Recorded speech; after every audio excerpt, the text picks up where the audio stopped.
1/6. Hello, hello. Alok, Roger that. Take off wide. Please Roger, roger. वापस आ जाओ मेरी Hello, जिंदगी this में is Falcon. Please. Hello, this is Falcon. I am in a tight spot. Here, need backup. Need backup.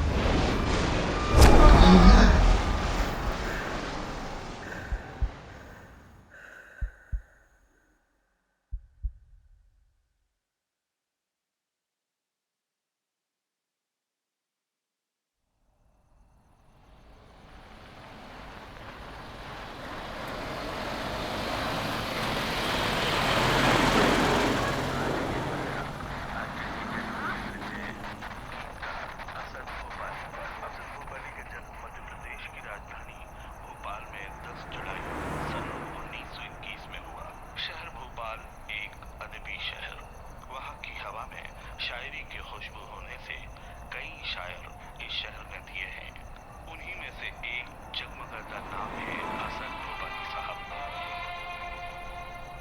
वो जब याद आए, बहुत याद आए, वो जब याद आए, दोस्त,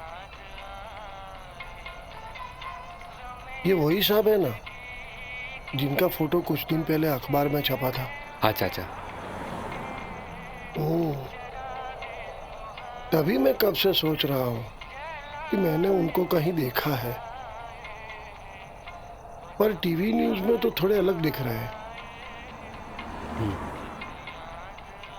अरे जो मिशन हुआ था ना, उसमें ये अकेले ही थे जो जिंदा लौटकर वापस आए थे, है ना?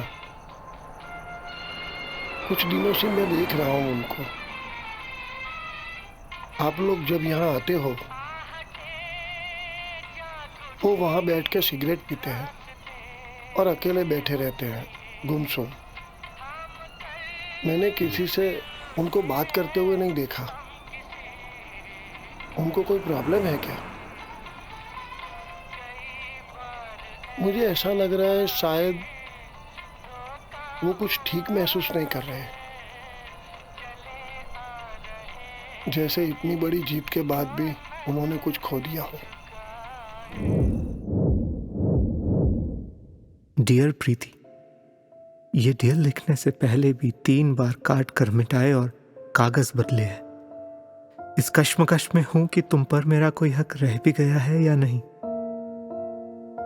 कहने को कितना सारा वक्त गुजर गया, पर लगता है जैसे कल की ही बात है।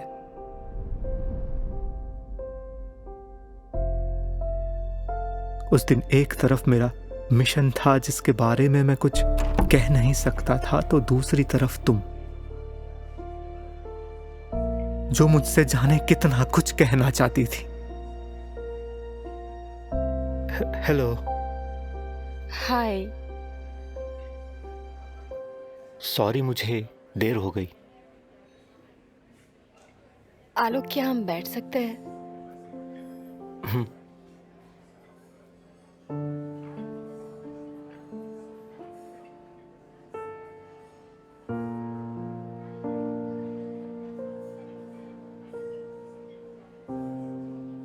मैंने तुम्हारी फेवरेट कॉफी ऑर्डर की है।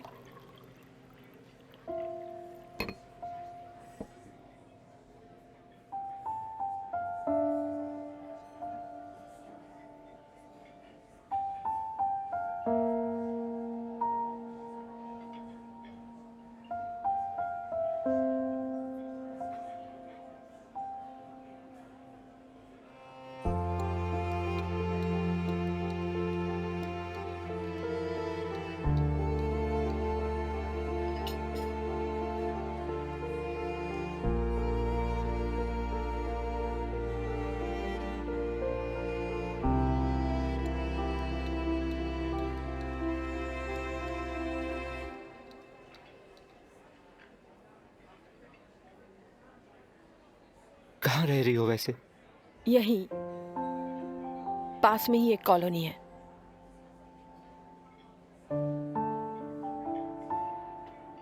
कैसी है कॉफी?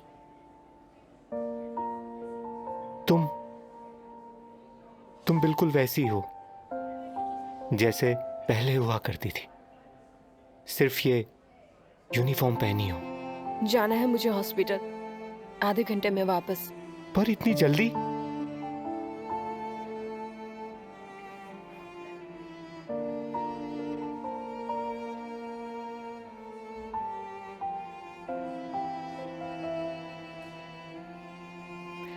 सॉरी। नहीं। घर वालों से बात होती है क्या? नहीं होती। पापा मिलने आए थे हॉस्पिटल, लेकिन मैं नहीं मिली। पर प्रीति, तुम्हें उनसे बात करनी चाहिए ना। जो हुआ उसमें तुम्हारी कोई गलती नहीं थी और मैं तुमसे नाराज नहीं हूं। हाँ? तुमने लेटर्स नहीं पढ़े एक भी? हाँ? एक लम्हा ऐसा नहीं गया है कि मैंने तुम्हें याद न किया हो। हर एक पल तुम्हें मिलने की कोशिश की है। अगर वो लोग इजाजत देते ना तो मैं तुमको हर रोज मिलने चली आती। पर प्रीति, तुम्हारे घर पे हुए 2 साल पहले हुए वारदात को मैं आज तक नहीं भुला पा रहा हूं। मुझे नहीं समझ में आ रहा है कि मैं उन्हें कैसे भुलाऊं।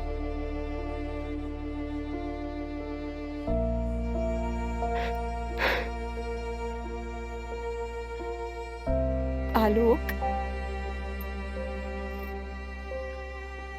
प्लीज वापस आ जाओ, वापस आ जाओ मेरी जिंदगी में, प्लीज। कितने सवाल उलझे हुए थे तुम्हारी आंखों में। ये सवाल हर रात मेरी सांसें रोक लेते हैं। कुछ जख्म है जो रात के अंधेरे में चमकने लगते हैं और डॉक्टर्स को लगता है कि ये सब कुछ डिप्रेशन की गोलियों से ठीक हो जाएगा।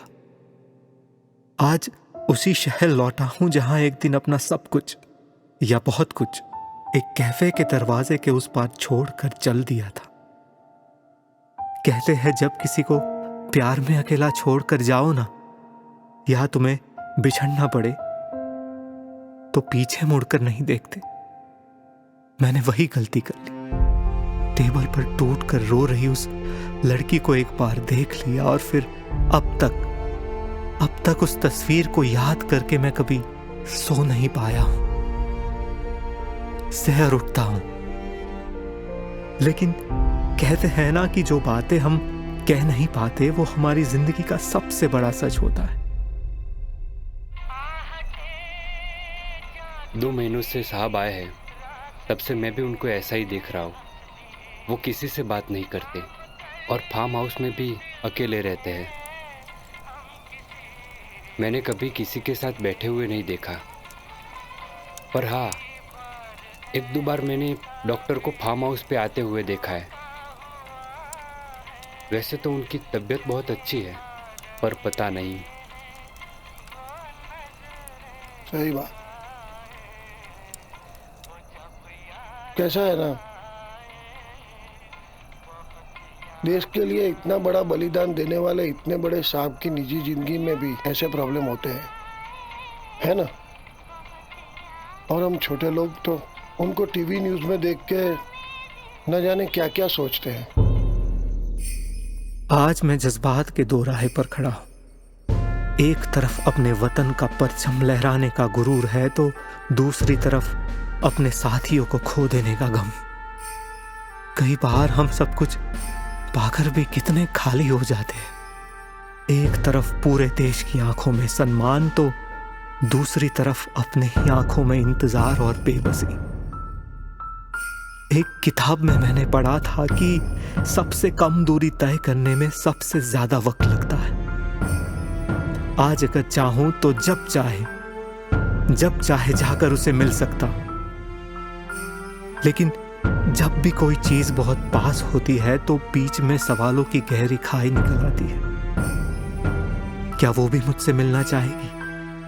क्या वो अपनी जिंदगी में आगे बढ़ चुकी होगी? कहीं मैं फिर से उसके और उसकी खुशियों के बीच आ गया तो? कहते हैं सारे सपने सच नहीं होते, लेकिन उन्हें देखने का हक तो हर किसी को है ना। तो उसी हक से एक सपना मैंने तुम्हें और मुझे एक साथ देखा है प्रीति। क्या मैं जी पाऊंगा ये ख्वाब? शायर कहते हैं वक्त हर जख्म की दवा है, तो मुझे इंतजार है मेरे मरहम का। शायद किसी लम्हे में मुझे भी मेरी दवा वो मरहम मिल जाए। शायद किसी दिन तुम भी मुझे।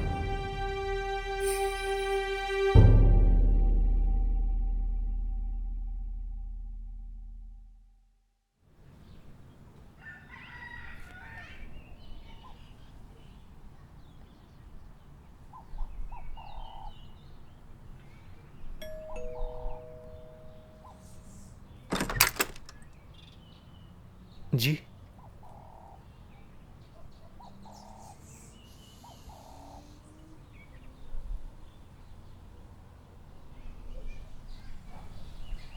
डियर आलोक, इस उम्मीद में कि तुम महफूज हो और शायद खुश भी, ये चिट्ठी तुम्हें भेज रही हूँ।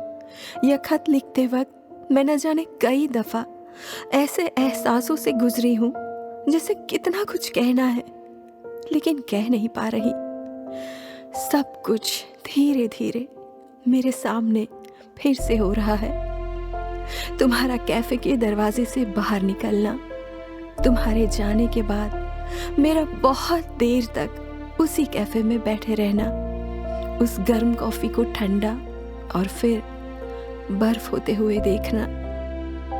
खैर, आज अखबार में तुम्हारी तस्वीर देखकर यूं लगा जैसे मेरी सारी बिखरी हुई दुनिया मैंने समेट ली हो। जाने अनजाने मुझे लग ही रहा था कि तुम इसी मिशन में हो सकते हो।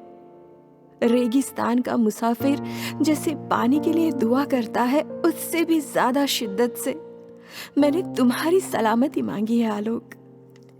1000 शिकायतें थी तुमसे, एक बार कह के तो देखते, कहते तो शायद मैं समझ। हम दुनिया से कितने ही अलग क्यों ना हो जाए, हमारे छोटे से आशियाने में एक शख्स की जगह हमेशा खाली होती है। किसी दिन ये सब कुछ अधूरे से पूरा करने आ जाओ आलोक, क्योंकि मेरा वजूद, सब कुछ तुम्हारे बिना अधूरा है। क्या तुम उसे पूरा